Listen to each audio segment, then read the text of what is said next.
আসসালামু আলাইকুম রহমতুল্লাহ। আজ আপনাদেরকে নিয়ে যাব ওমানের ওয়াদি কবির জুমা মার্কেটে। চিন্তা করলাম নিজের গাড়ি না নিয়ে আজকে একটু ভ্রমণ করি ওমানের লোকাল ট্যাক্সি বাস এগুলোতে। আমার বাসা মাস্কেট গোবরা থেকে ট্যাক্সি করে চলে গেলাম রুইয়ের দিকে। গোবরা থেকে ট্যাক্সি 400 পয়সা নিল রুই পর্যন্ত। রুই থেকে ওয়াদি কবিরের বাসে উঠলাম আমরা ওমানের বাসের ফিল নিতে। ওমানের বাসগুলা খুবই অত্যাধুনিক, খুবই উন্নত মানের।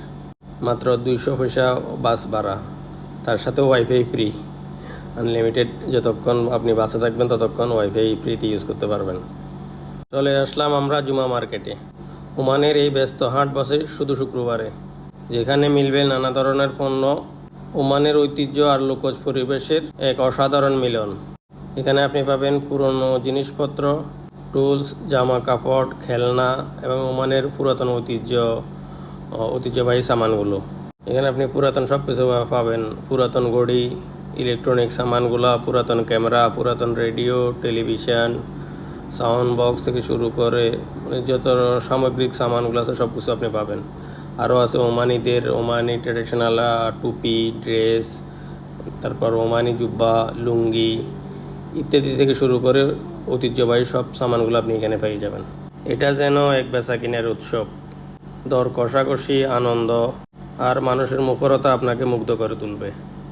কেউ বিক্রি করতেছে জুতা, কেউ বিক্রি করতেছে আংটি, হাতের আংটি, পুরাতন মোবাইল, কেউ বা আনছে নিজের তৈরি হস্তশিল্পগুলো। বিদেশি পর্যটক থেকে শুরু করে সবাই খুঁজে তাদের পছন্দের জিনিসগুলো এখানে।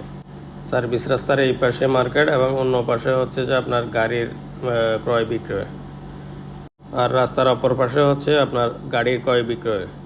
এখানে আপনি পুরাতন নতুন সকল ধরনের গাড়ি ক্রয় বিক্রি করতে পারবেন। আমাদের দেশে যেমন বাজার বারে গরু ছাগলের হাট বসে, একইভাবে এখানে শুক্রবারে আপনার গাড়ির হাট বসে। সবাই তাদের গাড়িগুলো নিয়ে আসে, যারা ক্রয় করার জন্য তারা ক্রয় করতে আসে, আবার যারা বিক্রির জন্য আসে তারা তাদের গাড়িগুলো বিক্রির জন্য এখানে নিয়ে আসে।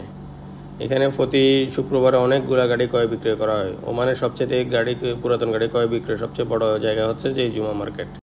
আপনি যদি ওমানে থাকেন বা ঘুরতে আসেন তাহলে শুক্রবারে আপনি এই মার্কেটটি ঘুরে যেতে পারেন। লাইক, কমেন্ট, সাবস্ক্রাইব করে অবশ্যই পাশে থাকবেন। দেখা হবে পরবর্তী কোনো ব্লগে। ততক্ষণ পর্যন্ত ভালো থাকবেন। আসসালামু আলাইকুম রহমতুল্লাহ।